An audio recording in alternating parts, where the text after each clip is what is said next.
I'd like to start with what we call pretty much the roadmap to success. And the roadmap to success basically has to do with how you are able to move through your life with very basic chunks of information. Really, the goal for us this weekend is to manifest the life of your own design. That's just in a nutshell, because you're going to see that it's much greater than that, far greater than that. But can you imagine what that little statement says? To manifest the life of your own design? So I'm asking you right now, do you know what that is? What kind of life would you like to have and live and joyfully live? You have a pad of paper in front of you. You might want to write down a few, maybe the adjectives to describe that life of your own design.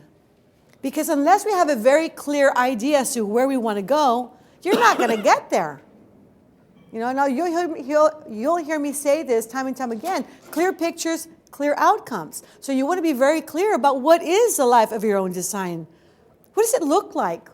What does it feel like? How would you be living and walking and talking? How would you be standing? Where would you be living?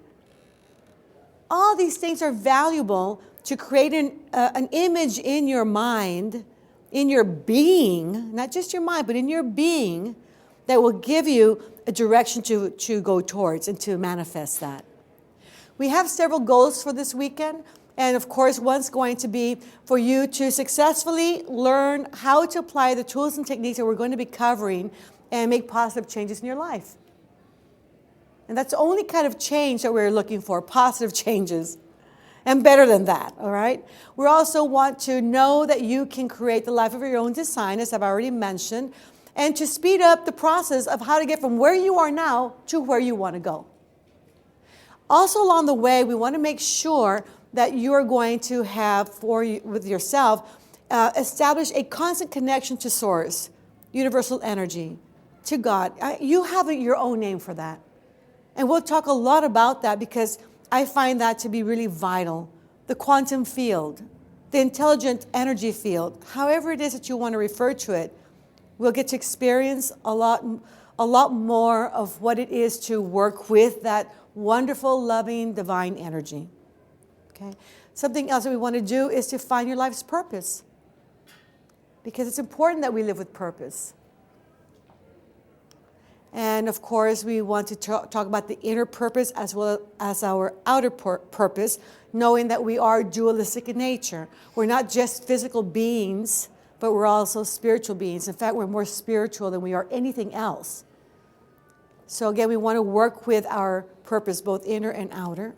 And I think the last one that was there was basically to enhance your intuition and be able to make wise choices and decisions and be able to do the right thing, not only for yourself, but for others, to be able to use your intuition in a very effective way. Now, a lot of what you have read about the Silva Method, we're going to cover probably more than you expect, because I tend to cover a lot of ground in a short period of time. I jam-pack it all in there, so you'll get ready for a nice ride, okay? All right. So again, back to the 4 areas of success. One of the areas that we're looking for, and this is a concept that came together by some of our instructors who have been long-standing instructors, as not quite as long-standing as Nelda, but pretty long-standing. Alicia and Janie from Oklahoma. Alicia Curtis and Janie Dolachek were very instrumental in putting this roadmap together, as were, I understand, Tony Estrada and Joe McGillicuddy from, I guess, the Arizona area. So anyways, this roadmap to success is a very easy way to keep a check and balance. And you're going to have several check and balances throughout the courseware. So one of them is this one. If you do everything in the roadmap to success, you're going to get a better or create a better life for yourself, without a doubt. Okay? So this is just one of several I will offer you. 1 is to manage stress effectively. 2 is to think of what you want and only that. 3 is going to be to go beyond your limiting beliefs. And the 4th one is to use more of your brain and mind. Let's start with the first one, managing stress effectively. Now, we want to manage stress effectively, and I think sometimes people say, oh, I know about stress management. That's, something we do all the time. I meditate, I relax, I take it easy. I know about stress management.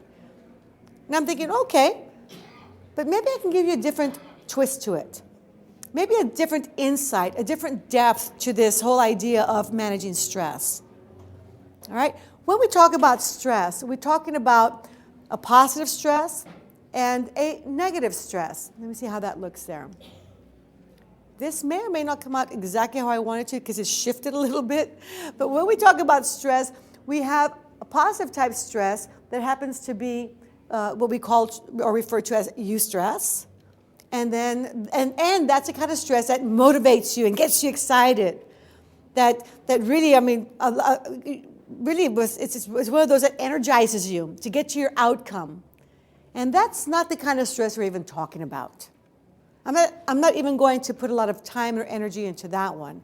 I'm talking more about that negative stress, the stress that really paralyzes you or holds you back, that affects your health, affects your relationships, your performance, and above all, really, really, really and truly affects your whole life more than anything else. And we need to learn how to manage that stress very effectively. Now, anytime you experience stress, you're going to have a reaction towards stress. And that reaction is really under your control. A lot of times people say, it's not under my control, that's just the way I am. No, that's not just the way you are. That's the way you've learned to be. And you can manage it, you can modify it, change it, or eliminate that particular reaction. Okay, and we'll talk more about all that. Now, as you're going to see, and I'll explain all of these things to you as I go along, anytime you experience stress, what happens in your body? How do you experience stress? Think about a time when you did experience stress just a few minutes ago, maybe. Getting over here. Some of you went to the wrong hotel, and others may have been rushing with traffic. Maybe registering today at the registration desk and finding a different price for your room or whatever it is. Taking a flight over here, making a long distance, trip to get here today. Think of any kind of stress that you have experienced most recently. And as you think about it, how did you react to stress? What was your reaction like? Any comments? Anxious? Okay, sure, we feel anxious. Maybe tension in the muscles. Oh, the stomach feels a little funny. It gets maybe a little cringy, or mine kind of cringes a little bit. My legs get weak sometimes. The heart starts to beat faster. Your eyes tend to narrow. And you get a little maybe fearful of certain things. What do we call this reaction? Well, anxiety reaction, but we also call it the fight or flight response. Because when we experience stress, we are going to trigger the fight or flight response. And the fight or flight response is a response to perceived danger. It's not even danger. It's perceived danger. Uh-oh, something's going to happen kind of thing. And when we trigger the fight or flight response, all these things happen inside our body. Our heart starts to beat faster. Blood pressure increases. Eyes narrow. Brain frequency goes up. Inner processes are put on hold. Digestion stops. Healing stops. Blood cell production slows down. Blood goes to your arms and legs and getting you ready to run or to fight. So many things happen. Chemistry is released into your system that works against you in many cases. And a lot of times we find that these days, we trigger the fight or flight response for our lost keys, or because we're a few minutes late to a seminar, or because we got stuck in traffic, or because somebody said something in the way that you don't like for them to say it. Certain pitch was just not right, or what they're wearing is not right. how they have their hair combed. It's just not right. And we trigger the fight or flight response, and along with that, we trigger all these other things in our body. So how many times do you think you're going to stop digestion and raise your blood pressure and your heart rate? How many times are you going to release chemistry into your body? How many times are you going to do all these things because you lost your keys? Or because the water came out of the shower head cold or not warm enough? How many times? And how many times do you do this in one day? Now notice something here that's a little interesting. The part that I want you to notice is that fighting and fleeing are behaviors, are they not? They're behaviors. Yet, at the very core of what triggers those behaviors or the fight or flight response is not a physical behavior, notice. Most people are going to trigger stress for 5 reasons. And pretty much everything falls within those 5 reasons. There's a feeling of abandonment, rejection, hopelessness, helplessness, or when things seem like they're out of your control. Most people react the most to rejection and when things are out of their control because we're such control freaks. Well, we just are. But notice, what are those? Are those behaviors? Hopelessness, helplessness, abandonment, or the feeling of abandonment or rejection? No, I just said it right there. They're not behaviors. What are they? They're feelings, emotions. So, interestingly enough, the fight or flight response is a response to perceived danger that was meant to help us to survive. We've survived. Look at that. We're almost 7 billion people on this planet. We have survived. So it's not about our behaviors to run away from danger or fight to save our lives. It's no longer about that, is it? The fight or flight response has also evolved through time. And now what triggers stress are emotions, not behaviors. So if there's a part of you that is in charge or responsible for 90% of all of your health challenges, it's your emotional part, your emotional being. And that is what we need to look into. You have health challenges that you want to overcome, improve, then it's the emotional you that is going to be most responsible for your health challenges. Scientists and doctors say 90% of all health challenges are caused by stress. And stress is triggered by emotional factors. And if you notice, we no longer run or fight. Now instead of running, we're afraid. I'm afraid that. I'm afraid, so I better go away. It's almost like running away. Fear. And instead of fighting, I am so angry.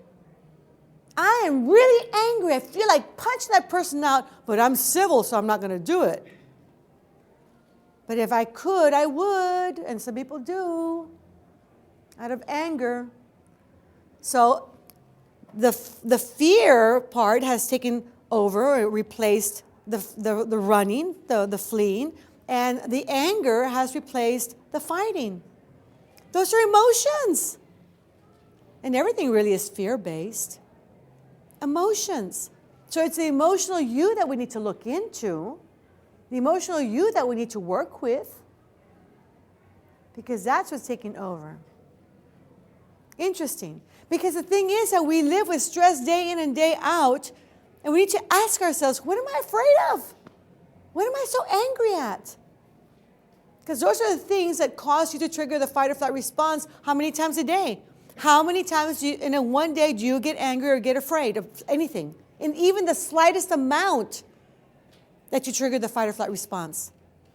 Which means digestion stops, inner processes are put on hold, healing is put on hold or slowed down, blood cell production is slowed down, chemistry is released into your system. How many times do you do that in a day before you start experiencing insomnia, headaches, ulcers?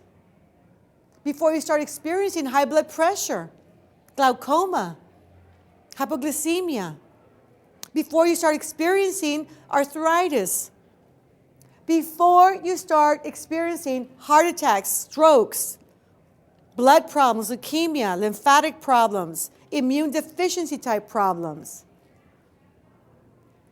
The first signs of stress are going to be headaches and insomnia and aggravated ulcers.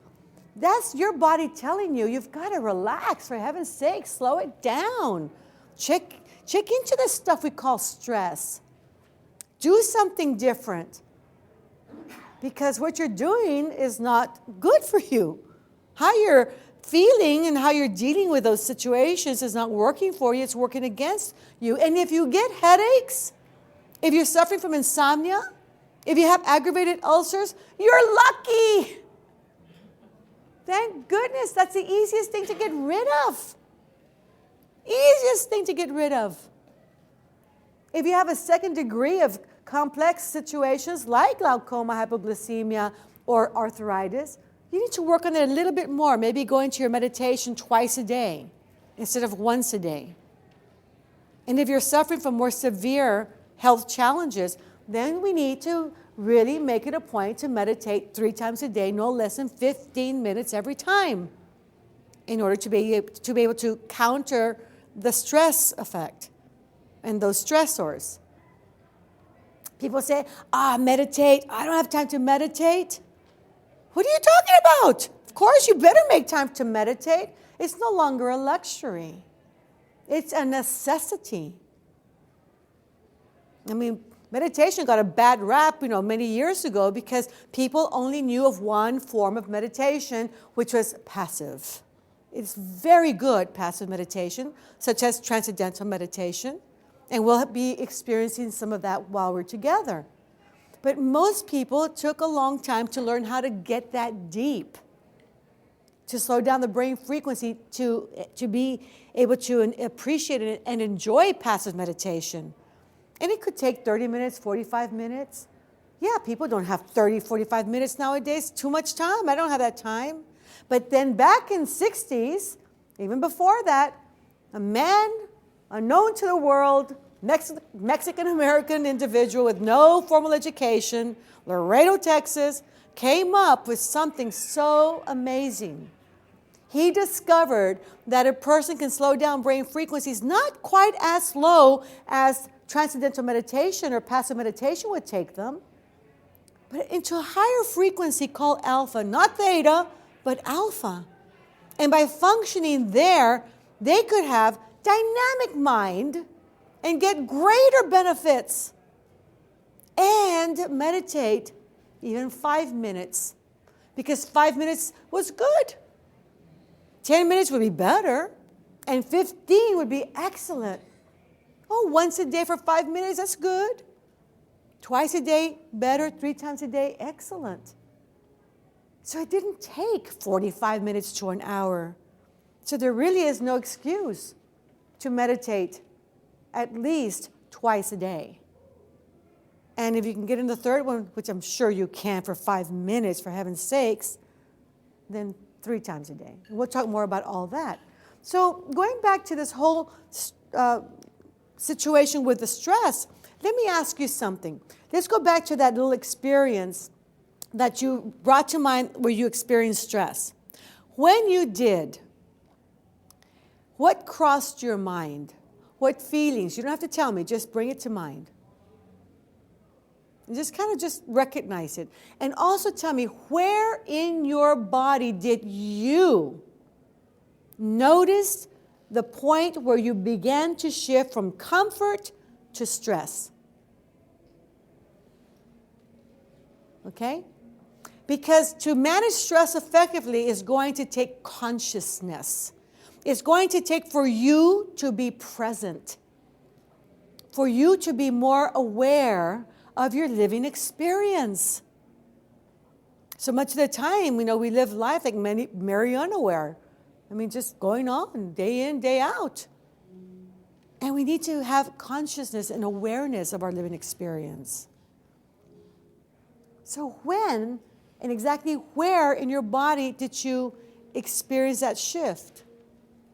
Let me give you a little example. Let's say there's a woman, I'll say myself, and I'm in a relationship. And I'm having a very happy relationship, which of course I'm very happily married, have been for many, many years. But in this little story, we'll just pretend, okay? And in this relationship, her poor boyfriend calls her up and says, hey, just wanted to know if you're going to be home later on today. Let's say about 5:30. And she says, yeah, I'll be home. Yeah, I'll be home. Great. Why? And he says, because we have to talk. Okay, tell me the truth. What are you thinking? What are you thinking? Uh-oh. It's exactly what I hear in every class. Uh-oh. Uh-oh, what? He's going to break up with me. Is that what you're thinking? Yeah? Uh-oh. He found somebody else. Uh-oh. He's going to propose. Well, that's not what most people think, but I'll get to you in a little bit. He's married. Uh-oh. But my point here is, why would you think that? Why is it that we fall into the negative thought instead of going for a positive thought like he's going to propose? Because we need to remember that thought precedes physical manifestation and not the other way around. So if thought precedes physical manifestation, then what are the thoughts that you're thinking? And are those thoughts that you're thinking what you want to manifest? Now, mind you, every time you think a thought, you're creating mental pictures. Have you noticed? Do not picture that dog chasing that cat. Don't do it. Do not picture that pink elephant. Oh, you're doing it. Of course you are. How can you not do that? So when you say, oh, he's going to break up, although that's not what you want, that's what you're picturing. Whether you're doing it consciously or unconsciously, you're doing it. And you know what? You're picturing in an area in your mind that's not in your brain. Your mind is not in your brain. And wherever it is you're picturing it, we call it the mental screen. It's the same movie screen that the universe is watching. The universe is watching the same movie you're watching. Call it universe, call it source energy, call it the quantum field, the quantum hologram, intelligent field, the divine matrix, call it God, is watching the same movie you're projecting onto your mental movie screen. And it does not discriminate. That intelligent energy will grant you anything you want. It has no value of good or bad. It just is. There's no such thing as good or bad, or qualities of good or bad like we have created in our own vocabulary and our living experience. It just is. And when you say, he's going to break up with me, emotions are pouring out as you say that and picture that image. That's powerful. Have you noticed? Have you heard that these things coming together make things happen? Now, I am certainly not one, we'll talk about this some more, to say just think it and make it happen. No. But when you are saying and thinking something and picturing something with emotions, you're closer to making it happen. You've got more of the elements involved unconsciously most of the time to manifest. Those very things that you do not want. Because thought precedes physical manifestation. First you think it, then it manifests. And you know what? All of you here are masters of thought manifestation. I mean, the road you took to get here, what you had for dinner, what you're wearing, where you chose to sit down, who you chose to sit down next to. All of these were thoughts before you actually manifested it. You're masters at that. So what's the difference between manifesting where you chose to sit down or $1 million or perfect health or a loving, supportive relationship or the life of your own design? What's the difference that makes the difference? Focus on that this weekend. I'll give you some hints along the way, though, okay? So what's the difference that makes a difference? So let's go back to our story. So this woman now says, he's going to break up with me. And she's thinking these thoughts. But let's wait. If that's the case, we want to interrupt that thought pattern, because it's not a positive one, is it? Interrupt the thought pattern and instead think of something that we do want in place. Like what? You said propose? Okay, what would be another one?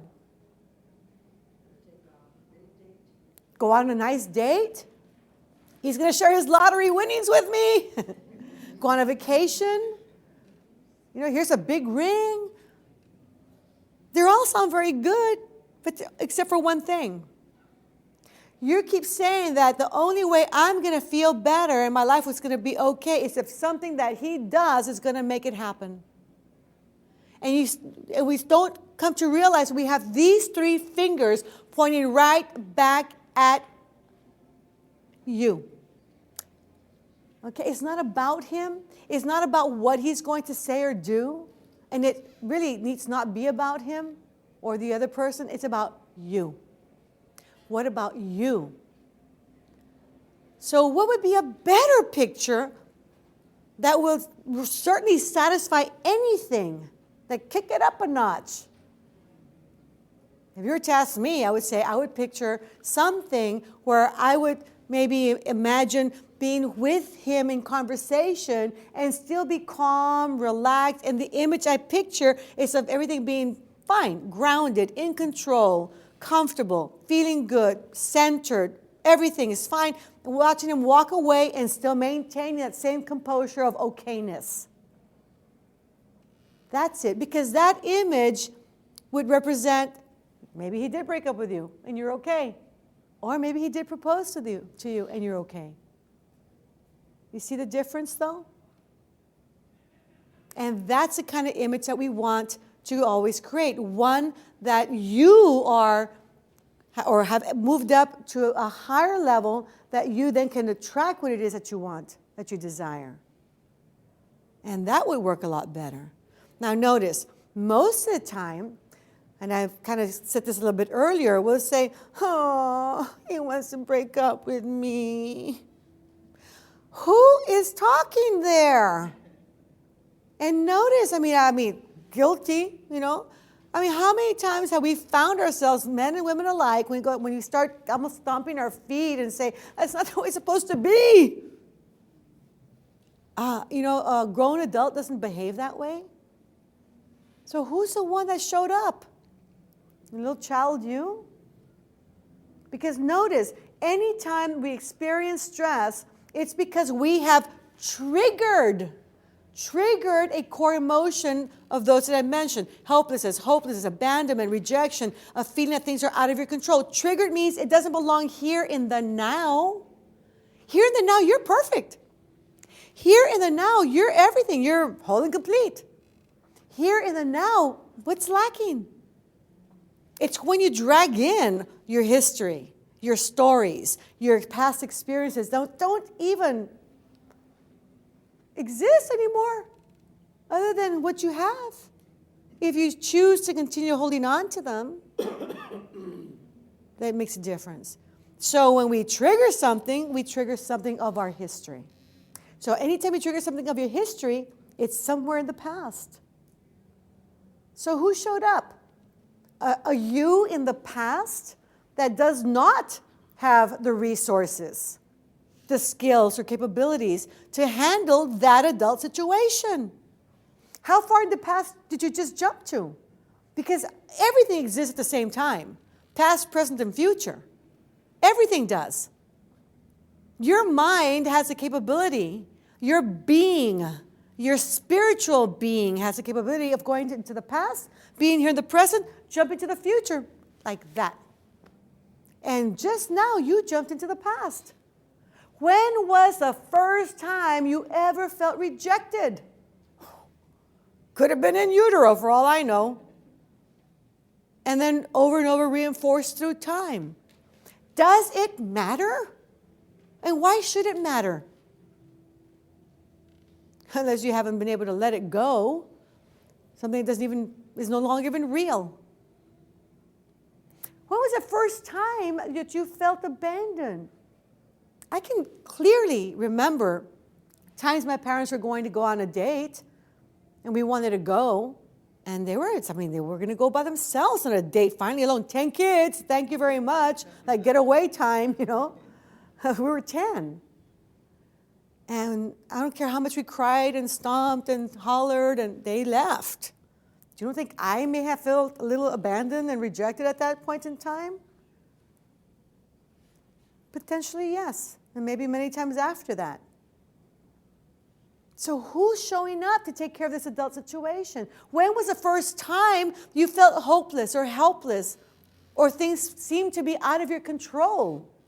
I could probably think of 1,000 times in the past. But every time I learned, every time I gained information, every time I got bigger, better, more, greater, everything, more whole and complete along the way, as if I wasn't already. And along the way, I gathered skills and capabilities. So if I learn to separate myself, which that's our goal, from the child me, and allow the adult me to handle the situation, then it's going to be all right. Because quite frankly, I've been dumped before. And I'm a survivor. I'm a survivor. So it's all right. It's better to say goodbye now than later, when it's a little bit more complicated. But if I can sense, and you can, the point where you begin to shift from stress, or from comfort, I should say, to stress at that point, and where in your body do you experience it? I can tell you for me, it's like that. Just like that. I can even hear it in my mind. Okay, that's it. I actually mentally have allotted a sound to that. So, I'm very sensitive to that. At that moment, I say, okay, what's happening here? What's being triggered? And then I recognize what's being triggered, and then I separate myself from that past me that does not have the resources, and as the adult that I am, with so much knowledge, skill, and resources, now I handle the situation. And I picture a picture. I create an image of an outcome that I desire. And once I create that outcome, and I do it simply with my eyes closed, standing up, it doesn't matter. I then step into it, and I lock it in. How many of you have heard of 3 fingers technique? Okay, who has not? 1. You're going to get it later, okay? 3 fingers technique is a trigger mechanism that you are able to utilize to lock in a resource, an experience of any kind, and then be able to access it by doing this again, all right? So this is what I would do. He calls up. I want to talk to you at 5:30 or so because we need to talk. I said, okay, fine, great. 5:30 sounds fine. I'll see you then. At that point in time, I close my eyes right then and there. This is how fast it can be. Close my eyes. Close your eyes. Why? Every time you close your eyes, you are going to be able to eliminate 85% of external stimulus. 85%. And the only physical sense that requires high beta brainwave frequency to operate it is the focused sense of sight. That's the only one. None of your other physical senses require high beta frequencies to operate it, but you're focused, not daydreaming. No, focused sense of sight, okay?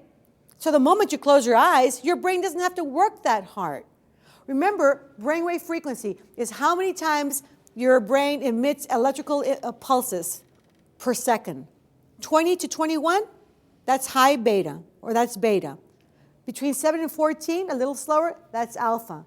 4 to 7, a little slower, that's theta. And anything about 0.05 to about 4, that's delta. So by closing your eyes, you eliminate 85% of the external stimulus, and you allow your brain frequency to start slowing down into alpha. How hard is it to enter alpha? Not at all. Close your eyes. You're there. Pretty much. Okay? It does not take a lot of effort to produce alpha. In fact, you do it all the time. Your brain frequency goes in and out of alpha for microseconds at a time all day long. And theta and delta and every frequency. But we want to keep it more alpha, when we meditate as a predominant frequency than any other during the meditation, all right? But it's easy to get to alpha. And when you tie it in together with your breathing and everything else, sure, very easy to get to alpha. So don't even think about doubting it. You're there, all right? So what you do, you say, okay, you feel the little cringe, close your eyes, get rid of 85% of the stimulus, begins to slow down your brain frequency. You tell yourself, relax. Okay, first take a deep breath. What does breathing do?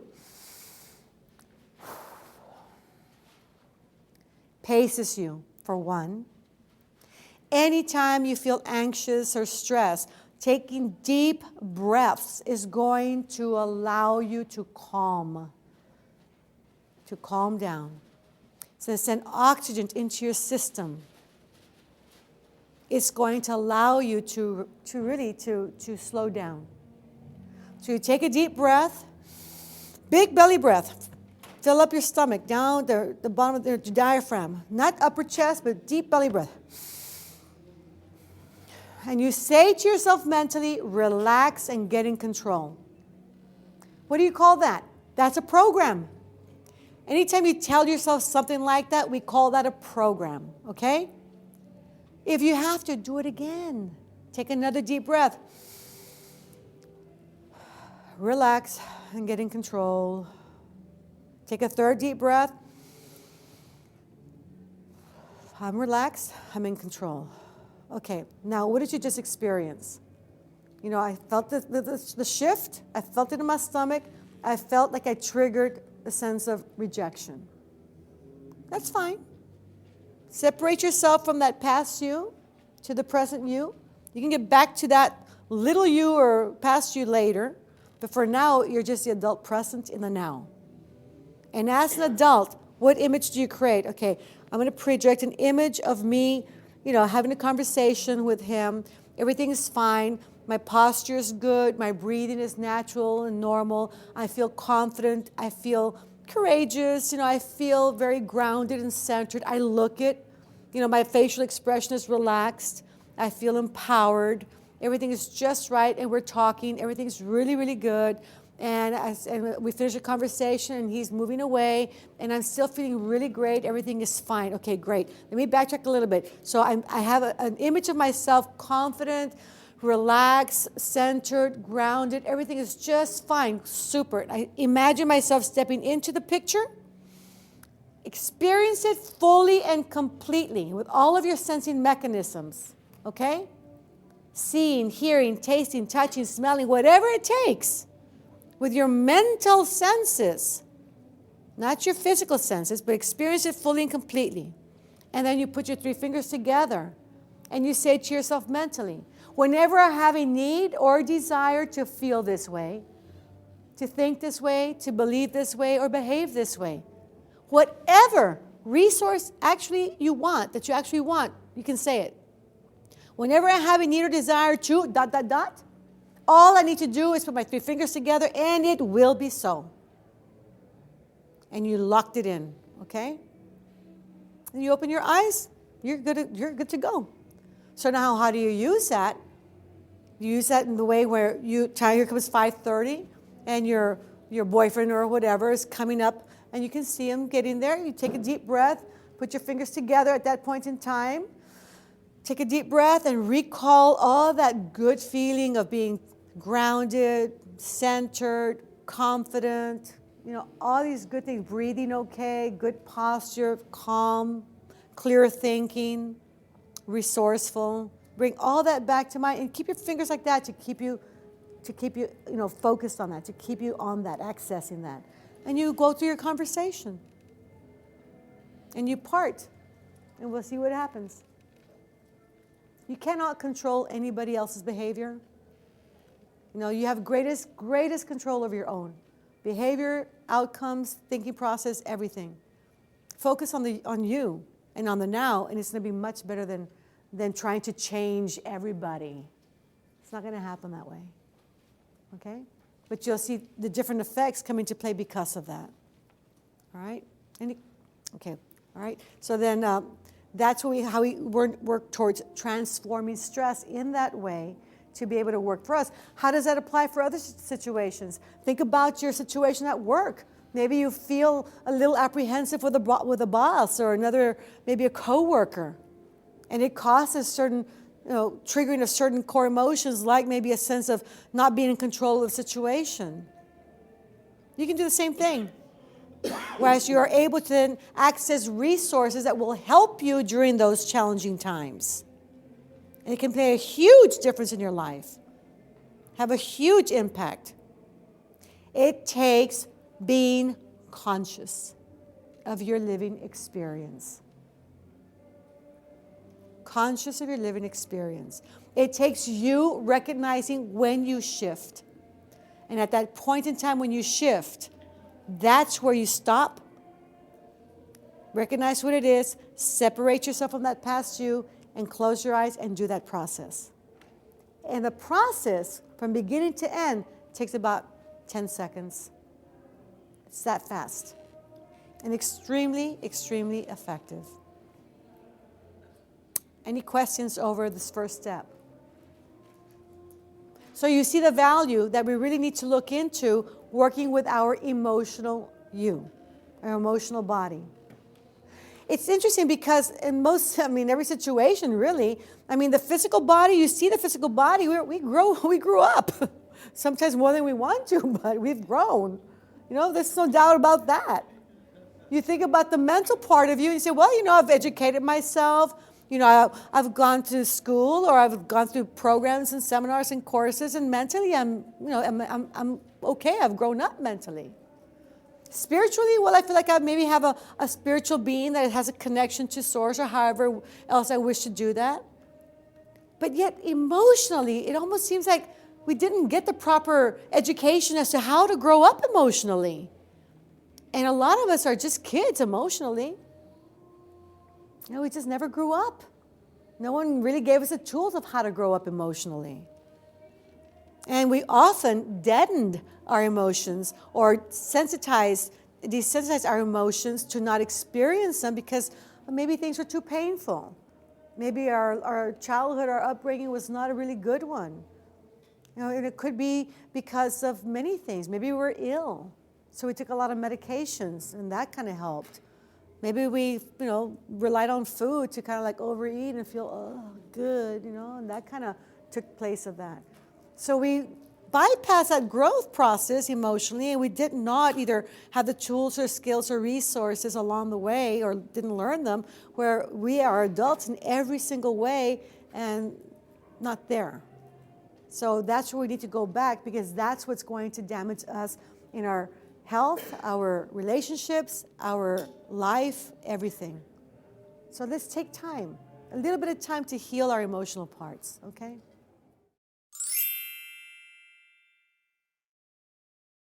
To think of what you want. You have no time to think of anything but of what you want.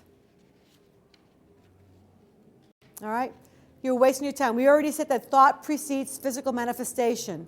Again, I am not of the school of thought that says, whatever you think you're going to manifest. No. There's more to the story than that. But I am of the school of thought that you can start to create a pattern of thinking that is going to bring more of what you want into your living experience. And it's going to be valuable, extremely valuable. If nothing else, you walk out of here this weekend, walk out of here with just thinking of what you want, and only that always. Because once you have the pattern set, there's no deviating from that. And when the emotions kick in towards wanting to manifest something that you really, truly desire with all of your heart and soul, your thought pattern that is a positive one and resourceful one is going to help you to do just that. But if you're desiring to manifest something with all your heart and soul and then think, oh, but it'll never happen. It's not going to happen. Okay? You need to have congruency. You need to be consistent, congruent. Everything needs to be in alignment, working together. You cannot say one thing and desire something, but then think the opposite. It doesn't work that way. So the greatest value in thinking of what you want only and all the time is to create a pattern of thinking that is going to bring more of what you want into your living experience, when especially the emotional factor kicks in.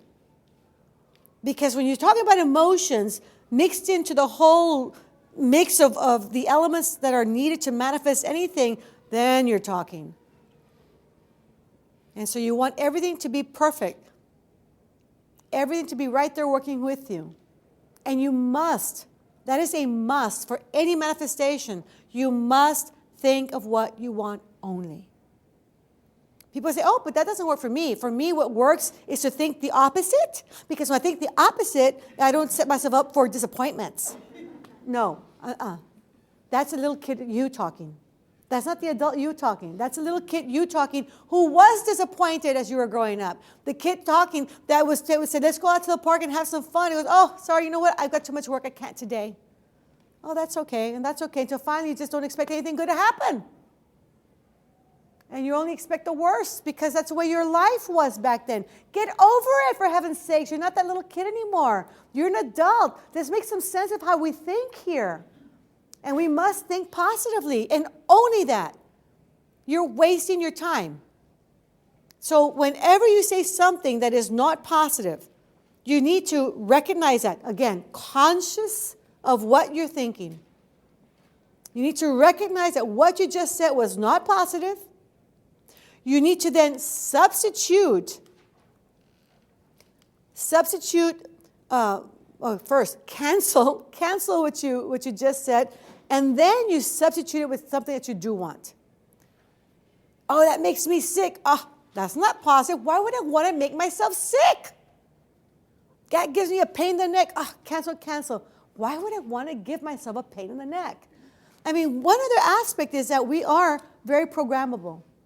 We have a biological type of computer, if you will. I know it's an archaic type of an example, but we do function in a way that when you repeat something over and over and over and over and over and over and over and over and over, you're an idiot. You're an idiot. You're an idiot. Don't you think that child's going to grow up thinking he's an idiot? Okay? You're worthless. You're worthless. You're no good. You're worthless. So what do you say when you say it to yourself? Gives me a pain in the neck. Oh, he's such a pain in the neck. Oh, my job is a pain in the neck. Or we say other things too. Pain in the, where. It's a burden on my back. Smothers me to death. People have been smothered to death with lung cancer and other things like that. Kick in the liver. Interesting. Burns me up. Oh, that happens all the time. I know a lot of people who burn up inside. Tickles me to death. Interesting. People have actually died from being tickled. Really, it's true. Funny enough, break a leg. That happens too. I'm afraid that I'm dying to go see that movie. Makes my heart skip a beat. Breaks my heart.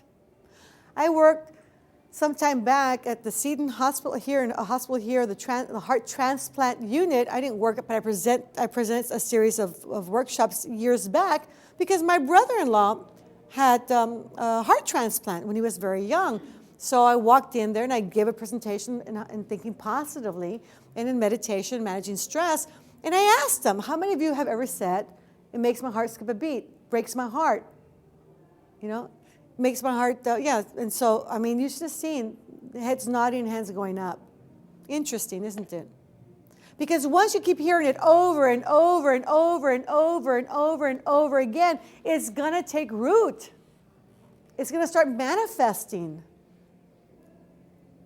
And then when you say it with anger or emotions or fear, it makes my heart skip a beat. I'm dying to go.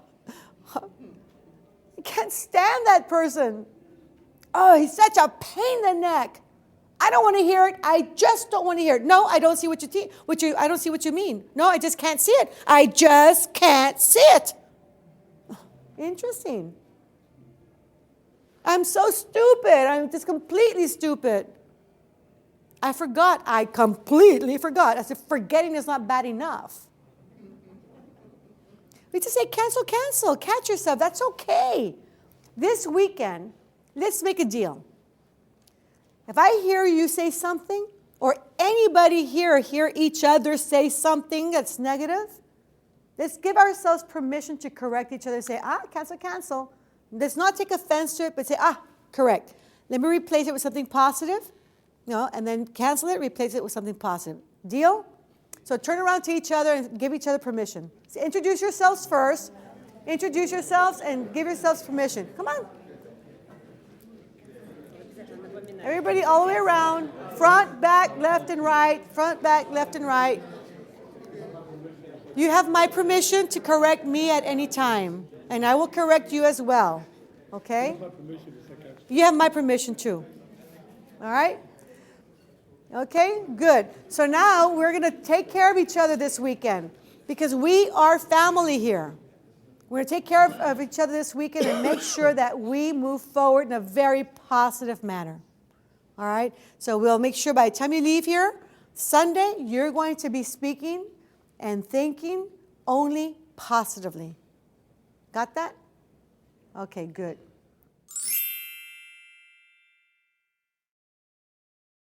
Now, this is something I really, really want you to focus on. All these things are, of course. I mean, you can't go within if you're stressed. This doesn't happen. So we want to manage stress effectively and know where the root to our stress really lies in our emotions. And, of course, you cannot make things happen or manifest the life of your own design or anything if you're thinking negatively. You need to think positively.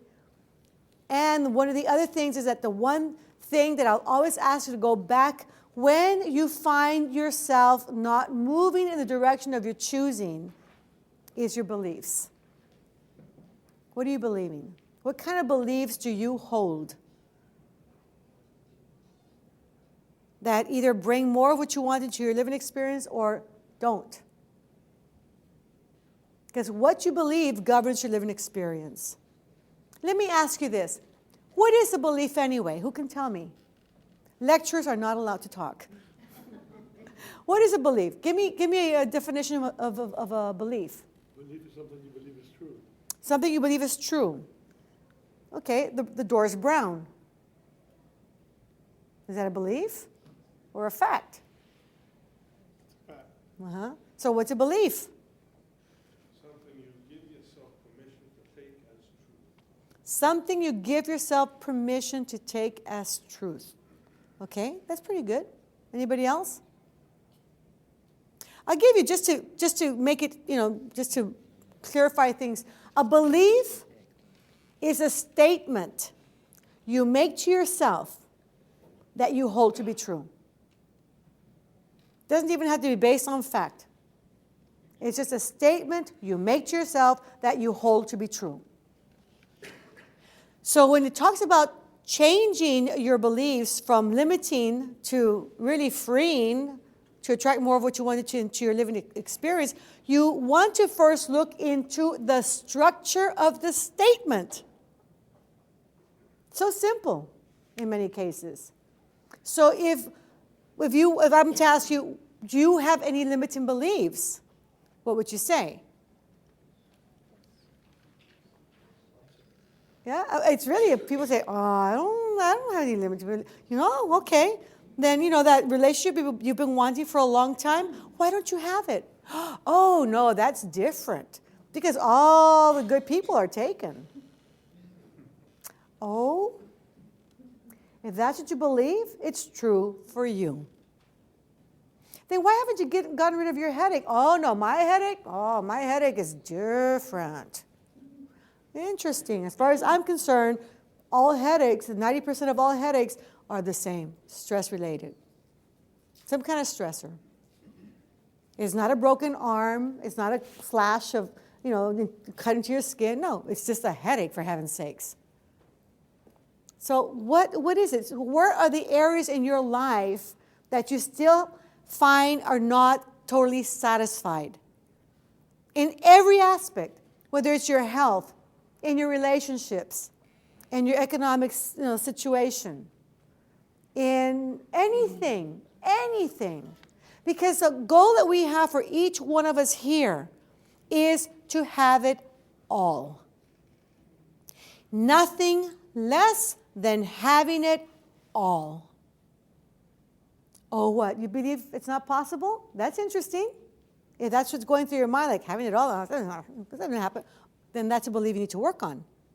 Because it's your birthright to have it all.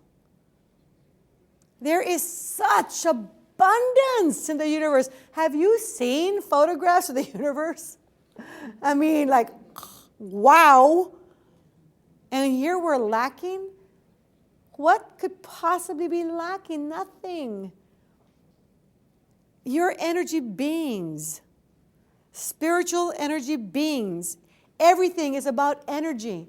All you got to do is attract it towards you. So why is it lacking? Why is anything lacking in your life? There should be nothing lacking in your life. You should have health and wealth and happiness and love and joy and perfect relationships, everything. And better than that. It's all for you. It's all there. And if you have less than that, then I urge you to look at the beliefs that are holding you back from having it all. Because it's probably based and rooted in a belief. So you find yourself saying, yes, but. Huh? That's a red flag. Yes, but. And if you want to see what you believe you deserve, just look at how you're living. Are you happy with it? If you're happy with everything about your life, you keep it like that. But if not, start searching inside, deep inside. It's not going to cost you anything. And every day can get better and better. As long as you start searching within, it can only get better and better and better through time. Even if it's this much better. But this much better is still better. And you move forward and forward and forward and move in an upward direction, in a positive direction. So make a list of your yes, but, and start thinking about, well, what can I change in the structure of my statement that can immediately change the outcome? So instead of saying, yes, in the past, my father used to say so simple, just say, in the past, I used to believe that all the good people were taken. But now I believe there's got to be a few thousand perfect people for me. And they're looking for me. In the past, I used to believe all the good jobs were taken. But now, I always attract perfect jobs all the time, no matter what. Oh, but in this economy? Huh? Interesting. Because I know people who are getting great jobs in this so-called economy. But the ones that are thinking it are the ones that get it. Everybody else is saying, you're not going to get a good job in this economy. And they don't even try. Which means, as far as I'm concerned, there's more jobs available because most of the people aren't even trying. And if I was telling you something, take trying out of your dictionary as well. And I say to people here, try to take this away from me. Try real hard. You just did. Try real hard. You already took it away. No, try. Just try. Try real hard. No, you took it away. Just try.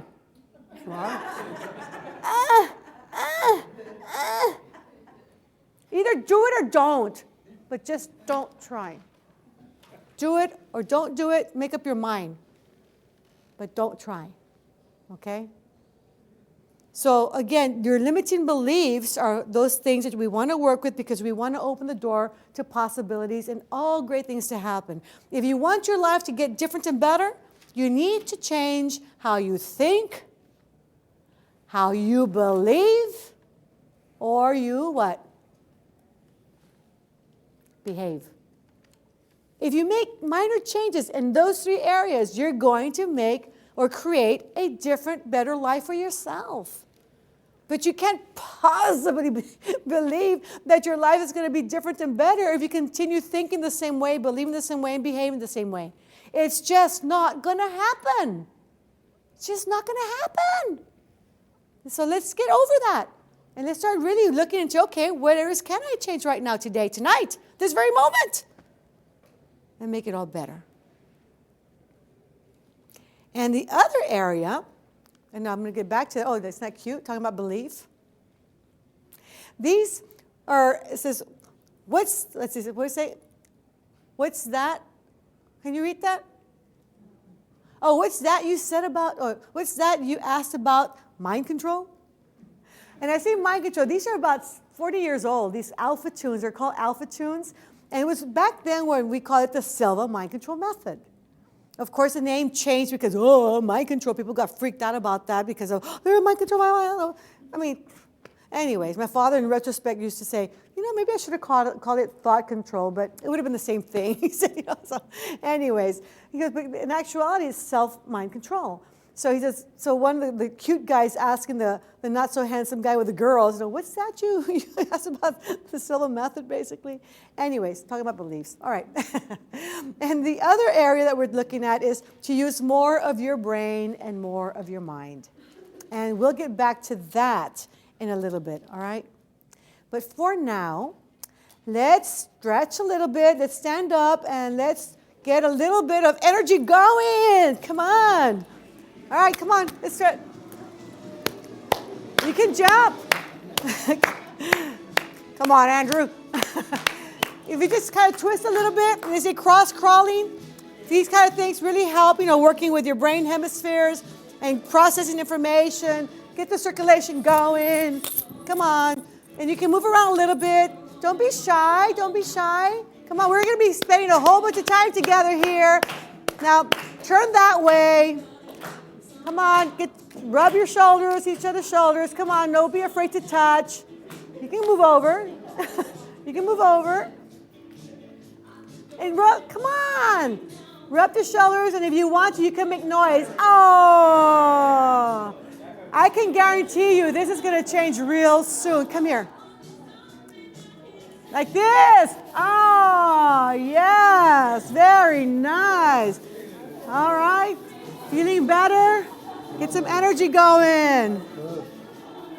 If I don't want to hurt you, Okay, now the other way. That way. My turn. Okay, yeah. And dancing is always good. Oh. Okay, thank your partners. Thank you. Thank you. Did you get your 12 hugs today?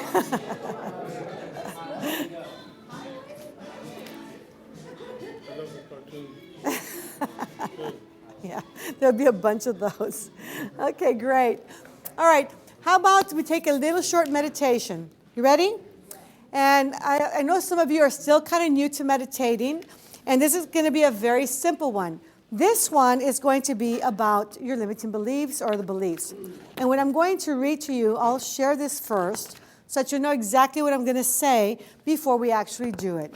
And in this particular exercise, I want you to focus on your beliefs that you may feel were holding you back.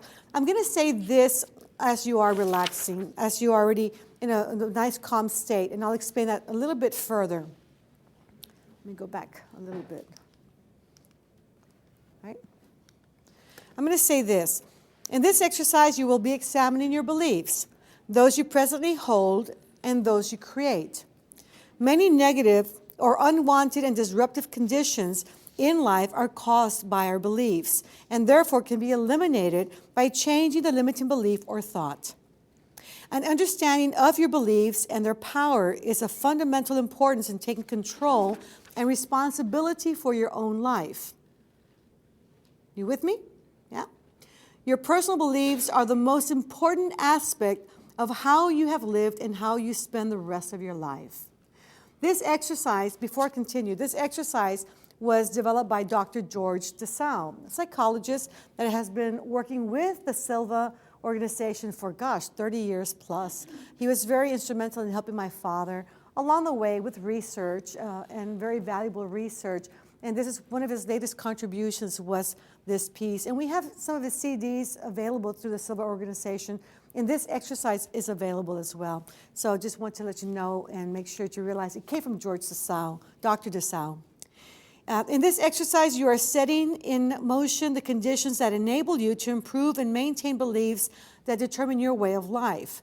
You're using the power of your inner self to energize and to create new beliefs for the realization of those positive events you desire. Know that your awareness is directed and mind brings about in your life the sum total of your beliefs.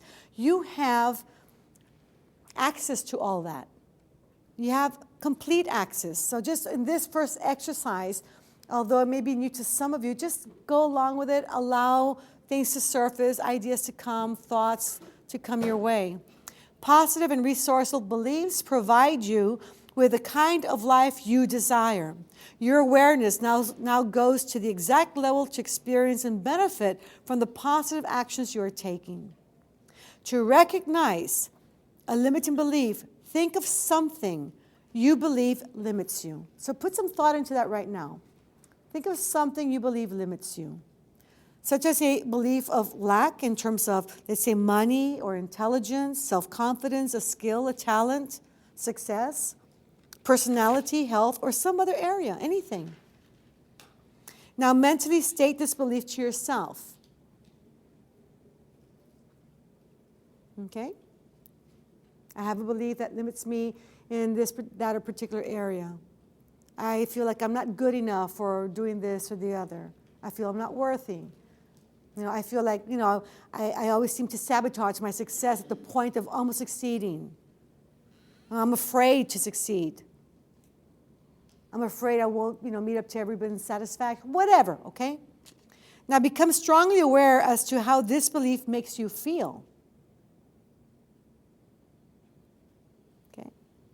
And I'll give you time to do that during the meditation, because you'll be able to connect more with that during the meditation when you're quiet and within. You have now recognized a belief that has limited you or held you back. Take some time now to focus in on this belief you're going to change. Mentally take yourself back to the time and place where you first heard or got such a belief. So now you're going to the past you, to maybe a child you, an experience you might remember, or it might just intuitively come to mind. Just allow it to happen. Okay? Be aware that this belief, this behavior at that time was the best adjustment possible. Imagine and recall the circumstances as vividly as you can. And do it now. Then I'll give you time to do that, and then I'll say, now open yourself to become aware of the many missed opportunities that have resulted from this limiting belief. Show yourself what this belief has kept you from doing. Can you imagine if you had more confidence, more self-worth, more conviction, whatever? What could have been different and better in your life today? How could it have been a totally different life for that matter? Okay? Recognize how this belief, this old thought, has restricted you. And then after that, and I'll give you some time to do that, to bring about new conditions, it has been proven effective to use your imagination to first create the desired situation in your awareness. This experience both energizes the new belief as well as allows you to become more comfortable in this new role or situation before it happens objectively or physically. Now, remember that role playing in your mind, using imagination or imagery, we'll talk more about that, is going to be as valuable, nearly as valuable by less of 1% less than actually doing it physically. Test and study and research after test, after study, after research have shown time and time and time again the same outcome. To imagine doing something and actually doing it gives you about the same exact outcome, less maybe 1%. You probably have 1% more effectiveness when you actually do it physically than when you just picture doing it. And if you picture yourself doing it and engage in the experience fully and completely, then it's powerful. All right? You can, of course, imagine and reinforce these events by focusing your awareness wherever you choose in a mental rehearsal.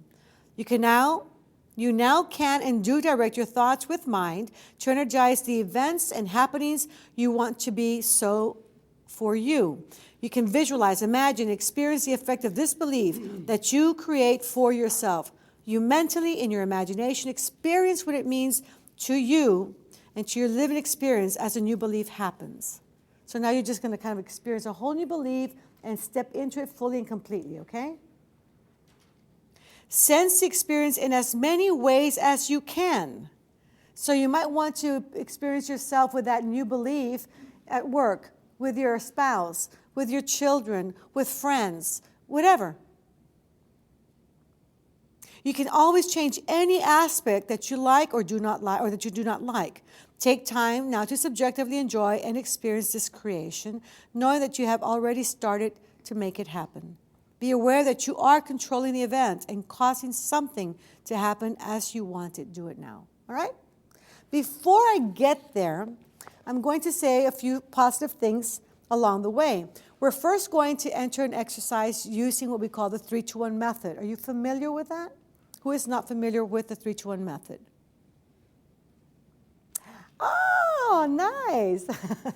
All it is, and we're going to get really deeply into it in the next segment.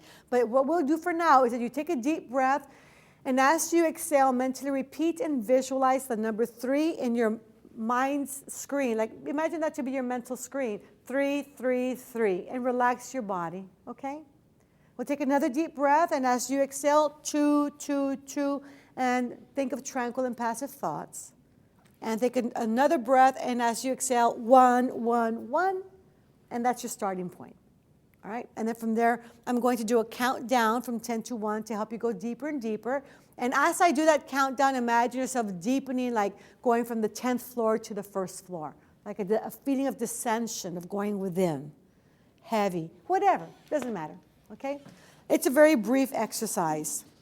And then I'm going to just say a couple of positive statements, and then I'll get to this particular piece I just read to you. You trust me with this? Yes? All right? I promise you I'll explain everything exactly word for word in the later exercise. But for now, it's really a very generic exercise that's very positive in every way, and that is going to be very short and down to the point. All right? Ready? We'll do the exercise, have a little intermission, come back and continue.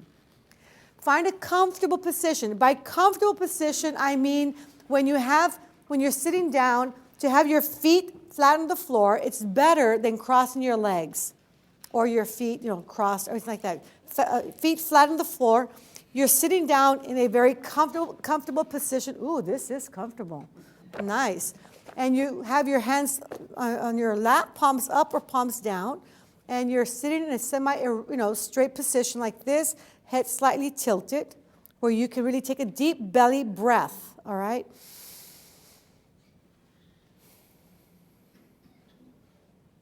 In meditation, in this type of meditation, we normally breathe in through the nose and out through the nose. But if you feel like you need to breathe in through your nose and out through your mouth or vice, go ahead. But just a recommendation. So this we just stay very comfortable, and we're just going to start the exercise in that way. So find a comfortable position.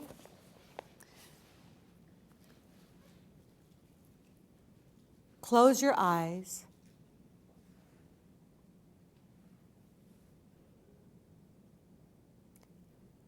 Take a deep breath. And while exhaling mentally, repeat the number 3 3 times. And relax your body.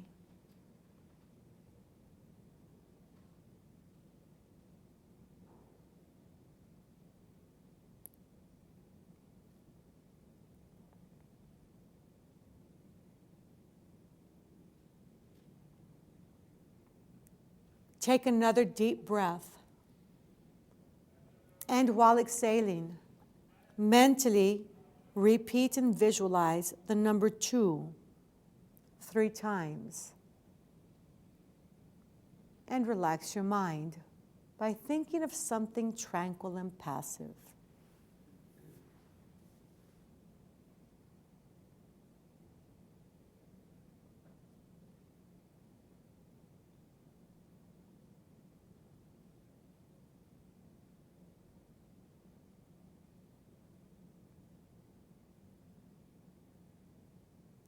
Take another deep breath, and while exhaling, mentally repeat and visualize the number 1 3 times. And you are at your starting point, where you can use your mind for any purpose you desire.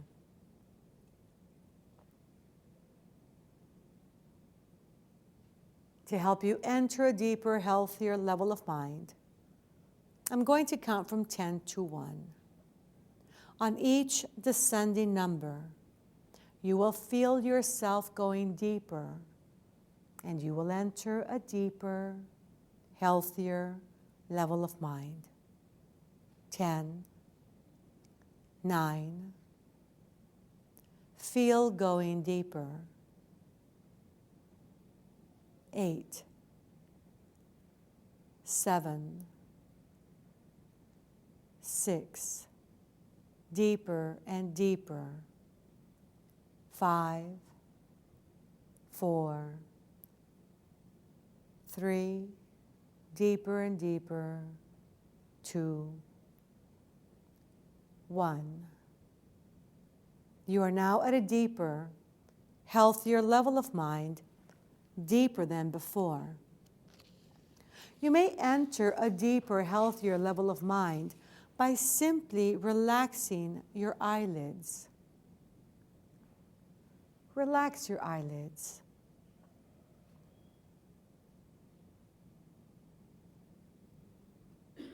Feel how relaxed they are.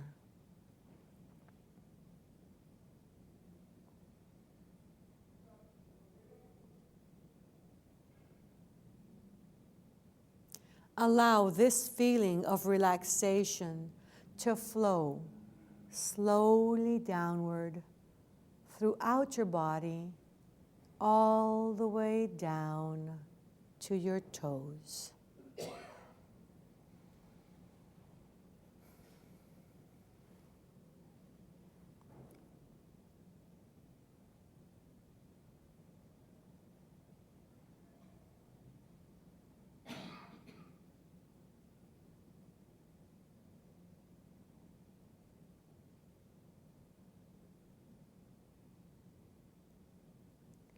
It is a wonderful feeling to be deeply relaxed, a very healthy state of being. To help you enter a deeper, healthier level of mind, I'm going to count from 1 to 3 and cause the sound with my fingers. At that time, you will project yourself mentally to your favorite place of relaxation.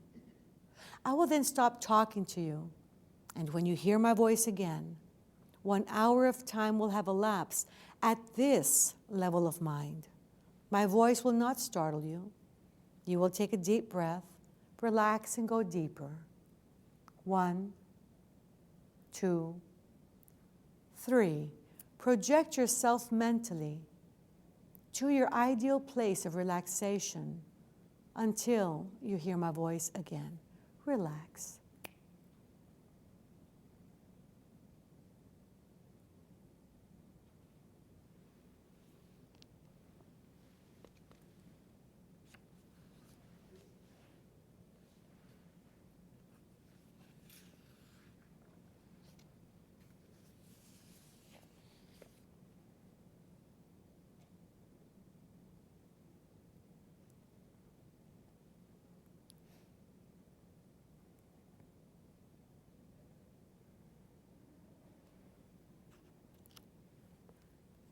Relax.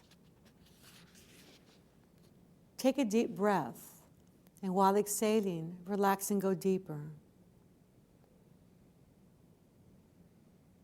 The following are beneficial statements that you may occasionally repeat while at these levels of the mind. Repeat mentally after me. My increasing mental faculties are for serving humanity better. Every day, in every way, I am getting better, better, and better. Positive thoughts, suggestions, and images bring me benefits and advantages I desire.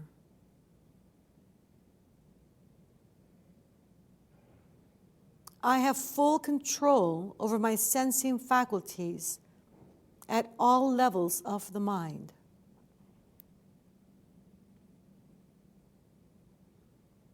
Positive thoughts, suggestions, and images take priority at all levels and depths.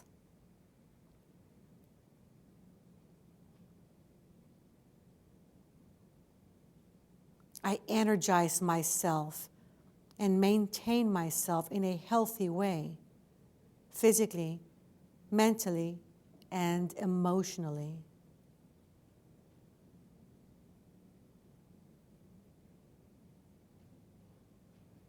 I recognize and use the power of the present in energizing and focusing my life.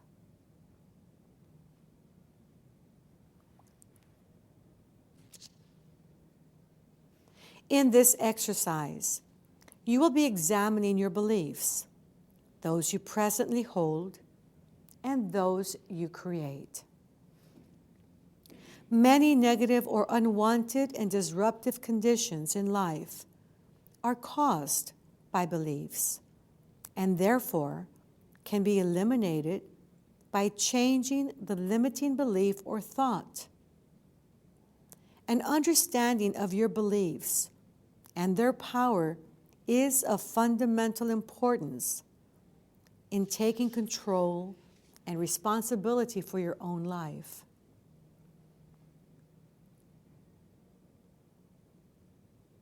The statements you make to yourself that you hold to be true are the most important aspects of how you have lived and how you spend the rest of your life. In this exercise, you are setting in motion the conditions that enable you to improve and maintain beliefs that determine your way of life. You are using the power of your inner self to energize and to create new beliefs for the realization of those positive events you desire. Know that your awareness is directed and mind brings about in your life the sum total of your beliefs. Positive and resourceful beliefs provide you with the kind of life that you desire, the life of your own design. Your awareness now goes to the exact level to experience and benefit from the positive actions you're taking. To recognize a limiting belief, think of something you believe limits you, such as a belief of lack in terms of money, intelligence, self-confidence, a skill or talent, success, personality, health, or some other area.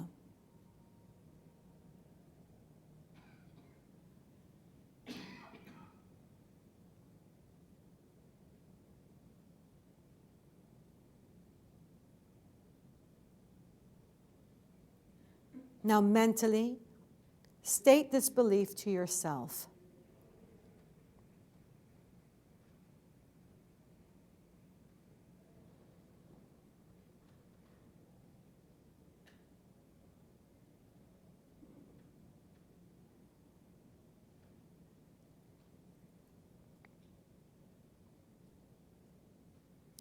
Now become strongly aware as to how this belief makes you feel.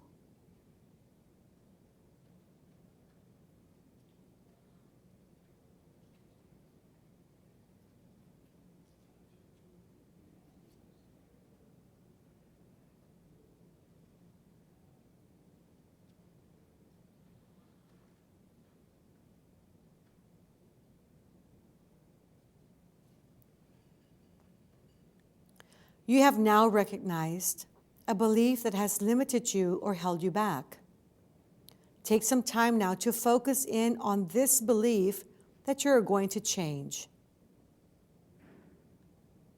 Mentally, take yourself back to the time and place where you first heard or got such a belief. Allow your intuition to guide you.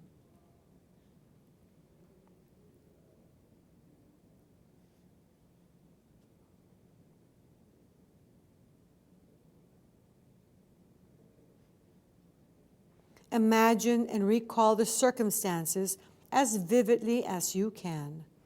Do it now.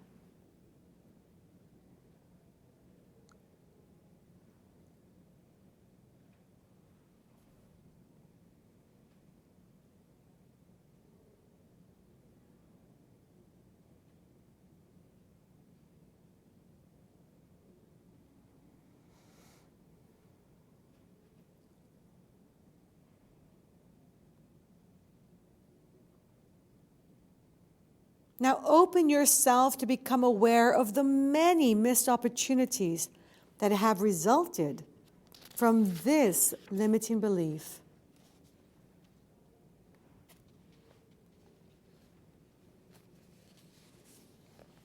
Show yourself on your mental movie screen what this belief has kept you from doing.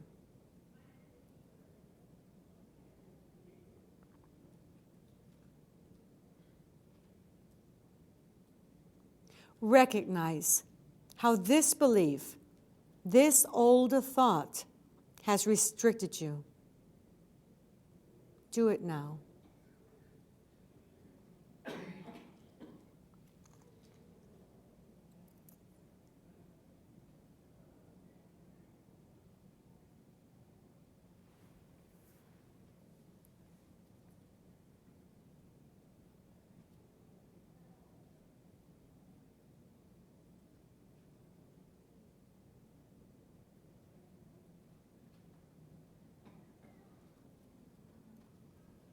To bring about new conditions, it has been proven effective to use your imagination to first create the desired situation in your awareness. This experience both energizes a new belief as well as allows you to become more comfortable in the new role or situation before it happens objectively.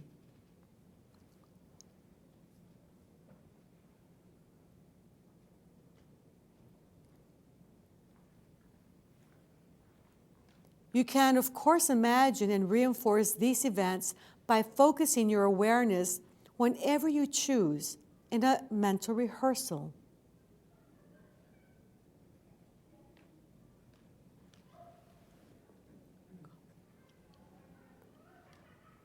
You now can and do direct your thoughts with mind to energize the events and happenings you want to be so for you.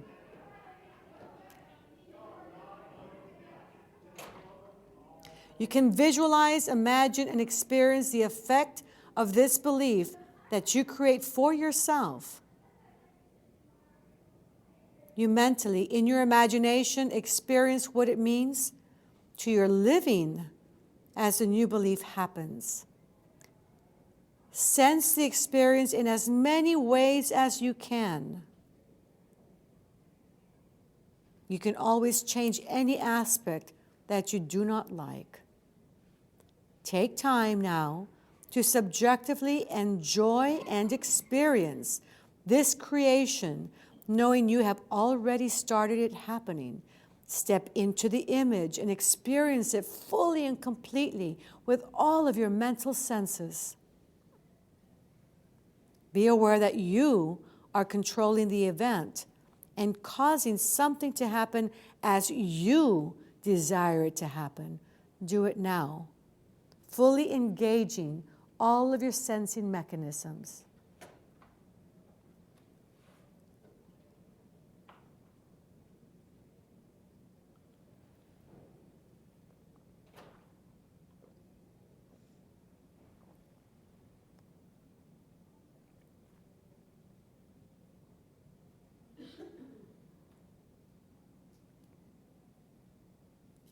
see it, hear it, taste it, touch it, smell it. Be in the experience. Experience your new beliefs and the benefits you're gaining from that through time.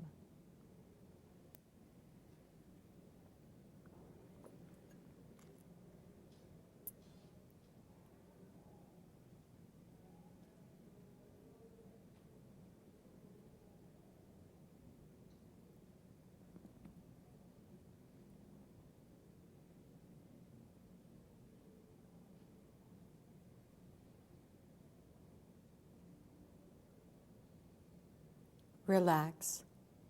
Take a deep breath and go deeper.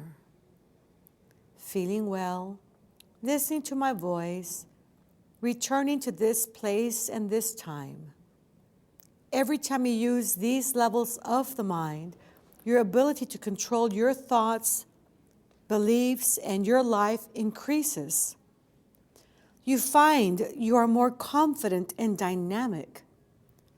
You become increasingly aware of the potential in using your mind to help you in the enjoyment of living. You increasingly realize that you are primarily responsible for the control of and the richness and joy of your own life. In the next session, we will program the long relax exercise, an exercise that you can use to relax physically and mentally.